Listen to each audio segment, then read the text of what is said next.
जय हिंद। तो देखिए, रूस के इतने परमाणु हथियार वाले जहाज को कैसे यूक्रेन ने डुबो दिया, और रूस अभी तक यूक्रेन को क्यों नहीं हरा पाया, इसका क्या कारण है। यहाँ पर भारत ने रूस के साथ 48 Mi-17 हेलीकॉप्टर्स की डील की थी, उसको भारत ने रूस के साथ क्यों कैंसिल किया। इन सारी चीजों को समझने के लिए वीडियो को अंत तक देखना पड़ेगा। देखिए, यहाँ पर हम समझते हैं कि जो भी परमाणु हथियार वाला जो मास्कोवा नाम का ये एक जहाज था, इस जहाज को रूस के जहाज को यूक्रेन ने कैसे बर्बाद कर दिया, कैसे डुबो दिया, इसका मेन कारण क्या था। देखिए, अब जानते हैं कि ये जो है ये S-300 मिसाइल को लैस है और इसमें इतनी भयानक शक्तियां हैं, लेकिन फिर भी ये नहीं बच पाया और काले सागर में डूब गया है। यहां पर क्या हुआ था कि इसमें बहुत बड़े बड़े परमाणु हथियार थे, वो भी समुद्र में डूब गए और वो भी नष्ट हो गए। करोड़ों का नुकसान हो गया रूस के लिए। इसमें ये एयर डिफेंस सिस्टम से पूर्ण तरीके से लैस था। इसके जो बाहरी वाला जो एरिया होता है, यहां पर इसके सैप जो सिस्टम है, सैप सिस्टम से लैस था, लेकिन यहां से जैसे ही मिसाइलों का यहां पर आक्रमण हुआ तो ये सैप सिस्टम होते हुए भी फिर भी ये कमजोर साबित हुआ और डूब गया। ये आपका डिफेंस सिस्टम है, ये लगभग 20 से 30 मिसाइल से लड़ सकता है, लेकिन जब यूक्रेन ने चारों तरफ से आक्रमण कर दिया तो ये रूस का मास्कोवा जहाज पानी में डूब गया, जिससे करोड़ों का नुकसान हो गया। देखिए, इसमें क्या हुआ है, आगे चल के हम ये देखते हैं कि जो सेफ सिस्टम क्या होता है। ये जो सेफ सिस्टम लगे रहते हैं, इन्हीं सेफ सिस्टम से बहुत फायदा होता है। देखिए, ये सेफ सिस्टम में क्या होता है कि एक जो छड़ होती है, छड़नुमा आकृति के छोटे छोटे टुकड़े रहते हैं लोहे के। ये लोहे के टुकड़े का काम करते हैं। जैसे ही कोई दूसरा व्यक्ति, अगर ये देखो यहां से जो मिसाइल को अटैक कर रहा है, जैसे ही इसमें मिसाइल आता है तो ये जो सेफ सिस्टम वाला जो एरिया है वो एकदम से खुल जाता है, और खुलने के बाद जहाज के चारों तरफ क्या होता है, एक पर्दानुमा, एक दीवालनुमा आकृति बना देता है, जिससे कि कोई मिसाइल आती है और इस छड़नुमा में आकृति में घलती है और मिसाइल नष्ट हो जाती है, जिससे जहाज पूरा जो है वो बच जाता है। इस तरीके से इसकी ब्लास्टिंग होती है। ये सेफ सिस्टम है। तो ये सेफ सिस्टम की जरूरत हमारे देश भारत के लिए भी है, क्योंकि यदि हमारे जहाज सेफ सिस्टम से लैस नहीं होंगे तो हमारे जो दुश्मन देश हैं, भारत के, पाकिस्तान और चीन, कहीं ना कहीं ये कभी ना कभी हम लोगों पर अटैक करेंगे। तो हम लोगों के लिए भी सेफ सिस्टम की बहुत ही ज्यादा जरूरत है। ऐसे जहाजों में इनको लगाना बहुत ही जरूरी है, लेकिन भारत पूर्ण तरीके से होशियार है। भारत इनको कुचल देगा, हमें ये पूर्ण तरीके से विश्वास, क्योंकि हमारे भारत के पास ये सब हथियार हैं।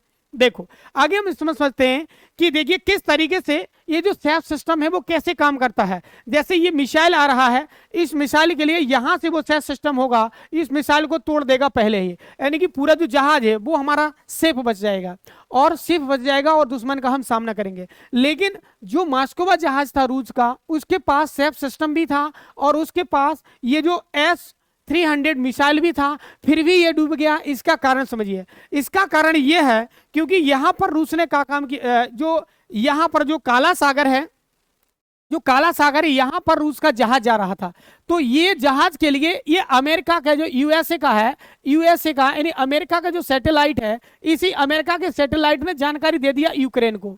जैसे यूक्रेन को इसका जानकारी मिला तो यूक्रेन ने चारों तरफ से अपने हथियारों को, अपनी मिसाइलों को छोड़ना शुरू कर दिया। जब चारों तरफ से छोड़ पाएंगे तो यहां पर जो डिफेंस सिस्टम लगा हुआ था, S-300 जो मिसाइल थे, उन मिसाइलों ने बहुत ही कवर किया, लेकिन चारों तरफ से मार आया तो कहीं ना कहीं तरीके से हम जो रूस का जो मास्कोवा जहाज था वो नहीं लड़ पाया और पानी में डूब गया, जिससे रूस को करोड़ों का नुकसान हो गया। यहां देखिए, ये जो है, ये जहाज जो था, इसका नाम था मास्कोवा जहाज, जो कि पानी में डूब गया है। देखिए, और इसके अलावा क्या होता है, कैसे बचा जा सकता है। देखिए क्या होता है, ये स्टारलिंक जो नाम का सैटेलाइट है, इसी स्टारलिंक नाम का सैटेलाइट क्या काम करता है, ये डायरेक्ट मोबाइल में कनेक्टिंग नहीं होता है, ये डिश टीवी के पास आता है और डिश टीवी से केबल वाला जो लाइन जाता है, इसके बाद घरों में इससे नेट मिलता है। तो कई देश इसके लिए स्टारलिंक सैटेलाइट का प्रयोग भी यूक्रेन के लिए दे रहे हैं, ताकि यूक्रेन को इस नेट का भरपूर फायदा मिल सके और वहां के लोग प्रत्येक बार जागरूक हो सके और कहीं ना कहीं अटैक कर दें। तो ऐसे में क्या हुआ, ये देखिए बाबू, हम आपसे कहते हैं आप भी शांत हो जाएं, आप भी शांत हो जाएं। देखो लड़ाई अच्छा नहीं होता, आप लोग शांत हो जाएंगे तो आप लोगों के लिए बहुत कुछ फायदा होगा। यहां पर रूस ने धमकी दे दिया, रूस ने धमकी यह दिया कि यदि तुम किसी प्रकार के स्टारलिंक सैटेलाइट का प्रयोग करोगे तो आप लोग हमारे यहां का सब कुछ देख सकते हो। तो यहां पर रूस ने यह कहा कि एंटी सैटेलाइट जो मिसाइल है हम इसको छोड़ देंगे, और जैसे ही इसको छोड़ेंगे तो आपके अंतरिक्ष में लगे सारे सैटेलाइट को ध्वस्त कर देंगे। ये रूस ने उनके लिए धमकी दे दिया है। तो यहां पर क्या होगा, इसका नाम है देखिए रूसिया A235PL90 नोडल। ये प्रकार का मिसाइल बहुत खतरनाक मिसाइल होता है जो कि किसी प्रकार के सैटेलाइट को मार गिरा सकता है। इन लोगों को अभी भी समझ में नहीं आ रहा है। देखिए आगे चलते हैं, यहां पर क्या होता है, इस सैटेलाइट के माध्यम से बहुत से टैंक बर्बाद हो गए हैं। ये जो है ये छोटा वाला मिसाइल है, ये छोटा वाला मिसाइल है, इसे पैड कहते हैं, टैंक पैड कहते हैं। ये वाला जो मिसाइल होता है, इस मिसाइल से ये देखिए ये जो पेंट वो है स्टेपर है, इस पर रख करके मिसाइल को बड़े आराम से जमा करके धाड़ धाड़ धाड़ धाड़ तरीके से कर करके बहुत से टैंकों को जला सकते हैं। यहां से इस टैंक को, इस टैंक को, इस टैंक को, देखिए रूस के कुछ जो टैंक थे, कुछ टैंकों को तो उन्होंने इन मिसाइलों से जला दिया है, लेकिन कुछ टैंक जो हैं वो रूस की सेना ने वहां पर जो टैंक ले गई है, तो यूक्रेन की सेना ने उनको जबरदस्ती से कब्जा कर लिया है। यानी कि यूक्रेन की शक्ति मजबूत होती जा रही है, क्योंकि यूरोप के कुछ देश जो हैं वो अब यूरोप का सपोर्ट ज्यादा करने लगे हैं।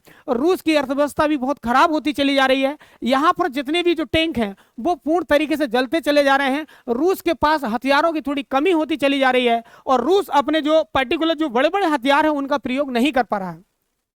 यहां पर देखिए, यहां पर जो है ये है अर्जुन टैंक। ये अर्जुन टैंक जो है वो भारत का है। भारत का अर्जुन टैंक बहुत ही लेस है, नए अपडेट लेटेस्ट वर्जन है, और भारत ने इस वर्जन के लिए सीधा भेज दिया, किसको भेज दिया, बहरीन को। तो बहरीन को कहीं ना कहीं हम जब अर्जुन टैंक बेचेंगे और भी टैंक बेचेंगे तो कहीं ना कहीं भारत को बहुत फायदा होगा, भारत को फायदा होगा, भारत की शक्ति भी मजबूत होगी, और कहीं ना कहीं हमें गर्व है कि हमारे देश में ऐसी ऐसी चीजें बन रहा है। ये अर्जुन टैंक है जो कि हम सीधा बहरीन के लिए शेयर कर रहे हैं।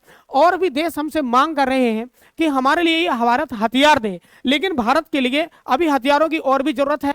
भारत ने अभी आप लोगों ने देखा होगा कि भारत के जो सेना है, हमारी सेना ने ही अभी 58 हथियार खरीदे हैं, भारतीय सेना ने। लेकिन भारत को इस बात का ध्यान रखना चाहिए, और भारत के लिए भी ये सोचना चाहिए कि हमारे देश की सेना के लिए हमको और भी हथियारों को बनवाना चाहिए, और भी हथियारों की पूर्ति करवाना चाहिए। अभी हमारे भारत के लिए कम से कम ये समझ लो मैन पैड 1000 हथियारों की जरूरत है, मैन पैड मिसाइल 1000 की जरूरत है, लेकिन 58 ही हमारे देश ने खरीद पाए। कितने? 58 ही हमारे देश ने इनको खरीद पाया है। 58 ही खरीद पाया, लेकिन जरूरत है 1000 की, लेकिन 58 मिल गया, काम चल रहा है, कोई दिक्कत नहीं। भारत की सेना बहुत ताकतवर है।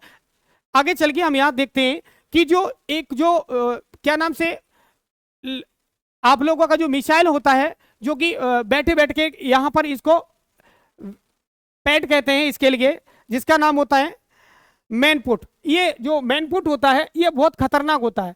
ये यहां से अगर कोई भी जहाज जो है, किसी भी प्रकार का कोई भी जहाज अगर जो आपका मिसाइल को छोड़ रहा है, मिसाइल को अगर ये छोड़ता है तो ये इसको तुरंत इसको अटैक कर देता है और उसको खत्म कर देता है। यानी कहीं ना कहीं ये बहुत बड़ी ताकत होती चली जा रही है यूक्रेन के पास, और यूक्रेन के पास ये ताकत हो रही है। अब इसका फायदा क्या, दोनों देश जब बर्बाद हो रहे हैं तो और भी देश सोच रहे हैं कि इनकी कहीं ना कहीं सेवा करें, तो यहां से बहुत से देश जो हैं वो इनकी रक्षा करते जा रहे हैं। तो कहीं ना कहीं यहां से बहुत से देश जो है अब वो अपनी खाद्य सामग्रियों को या फिर और कुछ दवाई मेडिसिन वगैरह यहां भारत के एयरपोर्ट से सीधा यूक्रेन के लिए भेज रहे हैं। तो इसी को देखा है जापान ने कहा कि हम भी भारत से अपना एक सैन्य हेलीकॉप्टर भेजेंगे। ये सैन्य हेलीकॉप्टर है, इसी सैन्य हेलीकॉप्टर को जापान यूक्रेन के लिए कुछ मेडिसिन और सैन्य भेजना चाहता था, लेकिन भारत के माननीय यशस्वी प्रधानमंत्री नरेंद्र मोदी जी ने इसको मना कर दिया कि जापान के किसी प्रकार की सैन्य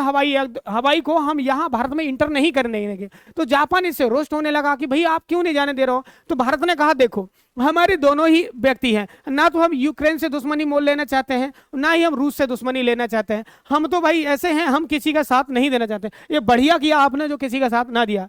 तो यहां से जापान गुस्सा हो गया, बहुत से लोग यहां यूक्रेन के लिए पहुंचा रहे हैं, जिससे कि यूक्रेन की और भी जो व्यवस्था है वो करी जा रही है, और भी बढ़िया व्यवस्था को सजाया जा रहा है।